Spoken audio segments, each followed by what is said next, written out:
வண்டி கேட்டால் தருவானா? மாப்பிள்ள வெளியே போகிறேன், பைக் இருந்தால் கூட. பைக் கேட்குறப்ப தான் நம்மளை கண்ணுக்கு தெரியும். சைக்கிள் வச்சுருந்த பையன் நீ இவ்வளோ பைக் வச்சுன்னுக்கிறான். பணம் தான் காரணம். என்ன மாப்பிள்ள, அந்த தெருமோனியில் பெயிண்ட் அடிக்கிற ஒரு வீடு இருக்கும், அது ஒட்டினாப்புல ப்ளூ கலர் R15 இருக்கும், அதை போய் எடுத்துனா மாப்பிள்ள. சரி மாப்பிள்ள. மாப்பிள்ள எல்லார்கிட்டையும் பைக் கொடுத்துருக்காதரா.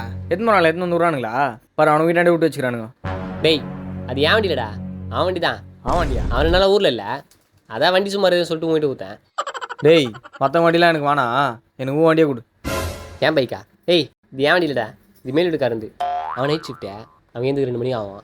நம்ம காலை 6 மணிலாம் எழுந்து வீடு பால் பாயிட்டு போட்டு அக்கா பசங்களை ஸ்கூலில் விட்டு அப்படியே அக்காவை வேலையில் விட்டு அப்படியே வண்டியை தந்து இங்கே விட்டு கதையை துவச்சி விட்ருவோம் மச்சான். டேய் அப்போ எதுவுமே உன் வண்டி இல்லையா? வண்டி எதுவும் எழுந்து இல்லைடா, சாவி தான் எழுந்து. எனக்கு பைக்கே வேணாம், நான் நந்தே போய்க்கிறேன். டேவாப்ல, பைக் எடுக்க போனியா? மாஸ்க் என்ன பண்ண போனியா? ஏன்? அந்த ரைட் சைடில் ஒரு கேமரா இருக்கும்.